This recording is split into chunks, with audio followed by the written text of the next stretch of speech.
the hopium, there's got to be somebody with, wacky hair that really means what they say, even though, yeah, sure, the guy does look like what happens after Frodo doesn't give the ring away or throw it into the fire or whatever. And sure, he's a goalie, and sure, he's a sponsored actor, and sure, it's all about showing you the private industry side of all of the World Economic Forum 30 by 30 goals. But he says the things I like, and that's what makes me feel good. Yeah, okay, I get that too, and I think there's a valid point to you, but I don't know if it's today's a very interesting day. The Supreme Court said that the federal government can in fact go down to the border of Texas and cut the chains to allow more immigration in, and that to me is a giant moment in this country because we've always believed that the state rights over federal rights. So the question becomes: are our leaders having our best interest in, and where do we go in this? Because again, I've said this before on my show. If I just go straight black pill, the show's done. I just don't even want to do it anymore. There's no real even point of doing it if it's just straight black pill, and maybe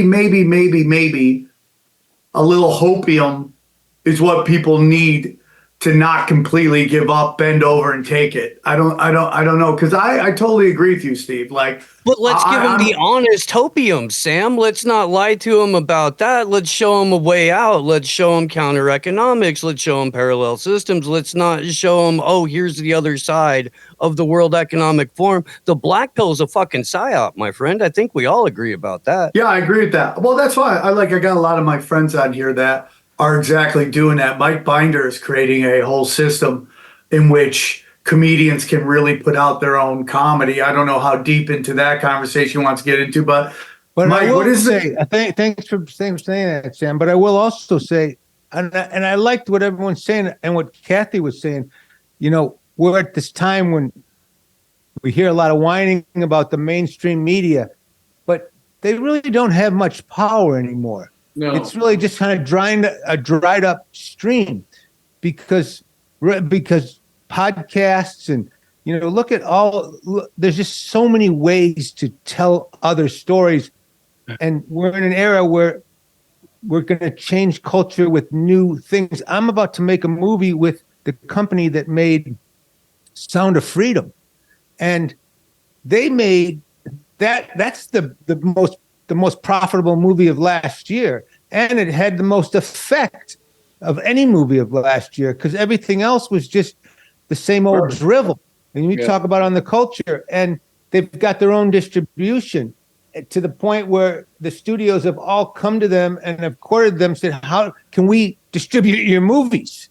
Which I think is a horrible mistake. Mm-hmm. The idea is what I believe Steve said is everything has to be new systems, counter systems, parallel shopping systems, parallel streaming systems, parallel movie distribution.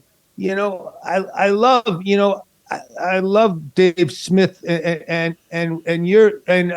Rob's podcast. It's so much, you're hearing another story, and like or whatever you say about Rogan changed the world with the vaccines. He broke a door open with Robert. What's that? Dr. Robert Malone. So yeah, Sam. So we just got to keep doing that. That's the answer. It's just. Well, I think you'll see also too, a lot more people are taking chances elsewhere in terms of streaming aspects. Like you saw today, Sam, Barstool Sports went over to Rumble. I mean, that's huge. People are fed up with their stuff being taken off of YouTube. Sam, you get your stuff taken off every single day. I mean, but the thing that's scary too is they say X is an open platform and Elon Musk is the savior. I'm curious to see what you guys think in terms of that, because I know there's a lot of stuff that Patrick Bet-David, who I work for, posts a lot of stuff, and stuff gets taken down. And is X a free platform? No, it's not. I think that's a good time for me to jump right in. Yeah. So please. Absolutely. I mean, you just did a tour of Auschwitz. So, I mean, like, what are we talking? Ben I just saw that. I just saw and that they were today, holding each other's dicks the whole time. So let's talk Elon Musk and I guess X or whatever. First of all, the idea that Elon Musk runs all these companies, that's super laughable. So let's just go through like a handful. Okay. So Twitter, which again, 44 billion wasn't his money. He had other investors. He didn't fire the former intelligence officers, and I would say people that are still working for fusion centers and probably for signature reduction, which is the covert program of over 60,000 in this country that are embedded in our tech companies. Signature reduction, everybody look it up. It's not imagination land, it's real. So he runs that company. Then you have SpaceX. Okay, SpaceX, we're not going to the moon. That's hilarious. Like, again, they just pushed back the manned mission. What they are doing on a regular basis is launching Starlink satellites along with Blackjack's or DARPA's Blackjack program. That's the Defense Advanced Research Project Agency. Now, they already have backdoors into all of Starlink, and the most concentrated area of the satellite dishes are over in the Ukraine right now. That's because they directly hook into the Ghost and Sidewinder missiles. So when you see a kamikaze drone like you saw the other day hit Russia, that's the Musker nuts all the way, at least his face on it. Okay, that's what SpaceX actually does. Then he has the Boring Company, where, again, he's heading up all these companies. Then he has the Boring Company, in which he's literally building underground tunnels and facilities for the government contractors and their private organizations en masse.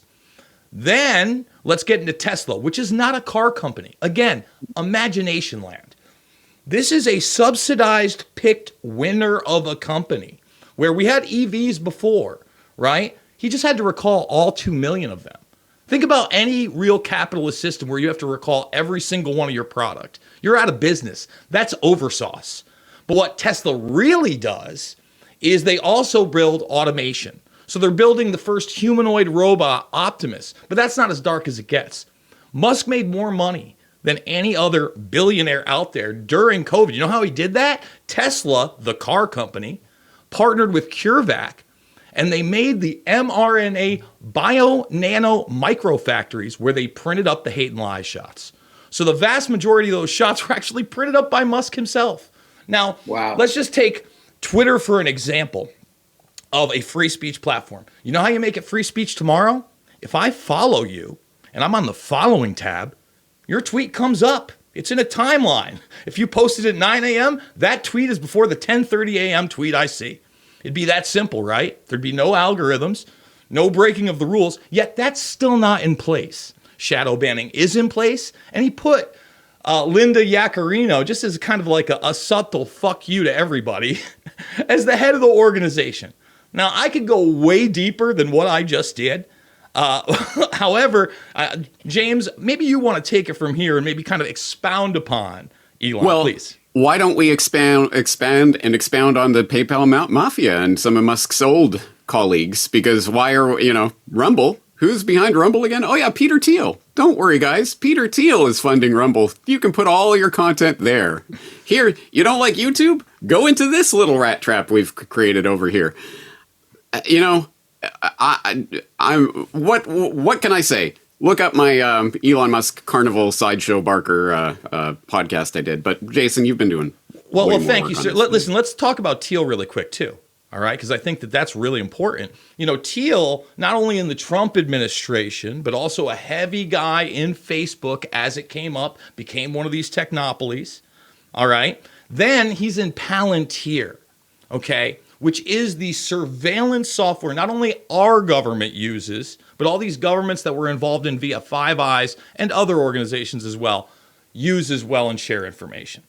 So this guy, and the real power, James wanted to talk about a real power broker. This is a real power broker, and he's built himself up. He's a steering member in Bilderberg. So Bilderberg is the real sauce. That's where you got about 20 people that keep coming every single year. and they've got their little plotters, and they bring in 100 others that, hey, they're players, no doubt about it. Sam Altman got his first seat at the table this year. All right. And think about this, guys. Sam Altman, Mark Zuckerberg, Elon Musk, Brin, and a handful of others met with Schmidt, another one, met behind closed doors with the Senate and Congress, and we didn't get anything. Did you guys hear about that 2 months ago? Anybody talking about that? Of course not.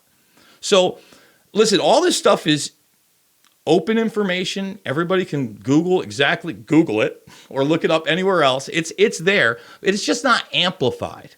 Okay, and that's the problem with, listen, I'll take what I can get. That's a big part of my whole life. I'll take what I can get, right?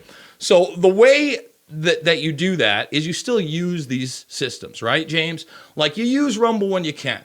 BitChute is just coming up with a payment system, finally. They're hopefully making some road there. Twitter, I was able to break through into some mainstream stuff because of my work with Epstein and tell people there is no list. Again, imagination land. There's plenty of videos, photographic evidence that the FBI's had for a very long time. There's a black book. So if you're looking for a real list of contacts, that's out there. And then every name that came out in this release, which was a re-release, had been out for over a year from Epstein's Rolodex. Hey, by the way, Peter Thiel in there for meetings with Epstein, along with William Burns, the current head of the CIA, and many others. You're not hearing this amplified in the mainstream media. So I would just say this. I'm not a black pill guy. I'm a very happy guy. I want to fight back. I'm team humanity. I mean, listen, I had to listen to Elon Musk talk about team humanity. I've been talking about that for years. And I think that's it's been a subversive bad joke to me. I'm gonna give up the floor, but I'm just saying, listen, we got to all be our own heroes. I love the fact that other people are creating. You just talked about Angel Films and their distribution method. Excellent. We need more of that, but we also need to diversify, take self-responsibility, and also realize they can pull the plug at any moment on, and not only these platforms, but really our financial platforms. And beyond the CBDC, for instance, I'm sure a lot of people aren't aware, Altman is also behind WorldCoin, the hopeful UBI-based biometrics steampunk crystal ball. Stare into the crystal ball. Give it your eye scan. Give it what your could soul, go wrong, guys? James. Yes, give it your soul. It's no big deal. So if you haven't seen this, I mean, this is now. So they are already literally monetizing people and their biometrics. And these are the people that have the seat at the table. Okay. And Altman, even with that OpenAI breakup, they brought in people like Larry fucking Summers on the board. He's another Bilderberg player. So again, I'm going to give it up. If you guys are new, please watch the documentaries I've made on these subjects. Invisible Empire, A New World Order Defined, and Shade the Motion Picture. They are free. Watch them, share them. These are over a decade ago I was talking about this stuff, and so is James. God bless you, sir. Hey, can I just say that I think maybe the scariest moment in the last few years was the moment when the Canadian truckers, when they shut their bank accounts. Do you know the Artur story? Like the preacher there? No, go ahead. I recently. Oh, yes, absolutely. That's a tandem story to that story. But what they did in Canada with the bank accounts and with that pastor, to me, that's where you can build all the side little platforms you want. But when they want to start saying to everyone, okay, you're acting badly, we're shutting down all your bank accounts. But at the same time, the Artur story is really a story of triumph because against all odds, he was able to fight the system, get the funding. He's not in jail right now. And his son, before that hearing, was able to speak at the EU in front of these people with a couple supporters and put the truth on the line. And to me, that shows that that's team humanity to me. Like constantly fighting back. You don't maybe know what the outcome is absolutely going to be, but you're going to put up the fight. And that's why, to me, Artur, that's what a true hero looks like. He stood up for his convictions. Yeah. He was arrested for them. He fought the system, and somehow he won. Yeah. Well, but you bring up the important point of the most important thing that's going on right now is the monetary aspect of this, and the CBDCs that are coming, they've just shown us what this will look like in the future when they can turn you off with a flick of a switch. So I want to get everyone's thoughts on CBDCs and where we go from here. And it's not just that, James. They could also tell you that you have to spend X number of dollars by this time, which means it's going to be impossible for all of us to save money for our retirement and pass on wealth to our children. They will have timestamps on this digital currency, and they'll be like, "Well, you haven't spent enough money in this quarter. You better spend it now, or else or else you're going to lose it." And so, how are we supposed to pass down to our children any kind of wealth, any kind of stuff that will help them hit the floor running? That is so much. Sorry, my camera just decided to do that. But that is so much about what is going on right now. This cultural Marxism movement is just completely and utterly meant to make it so you don't have the same information and education that the younger generation has. So they get no help with getting a running start in their life. They have to start from zero. Why the very powerful kids pass down information generation to generation to generation. They are kneecapping our children. So they have to learn something new from scratch, and they can't ask their grandma how this works or their dad works because, we saw this character as historically white. Now they know him as historically black, and they don't know what we're talking about. So that's why they're taking down the statues. That's why they're trying to replace all this stuff, because they don't want you to be able to help your children understand how the world works and get a running start.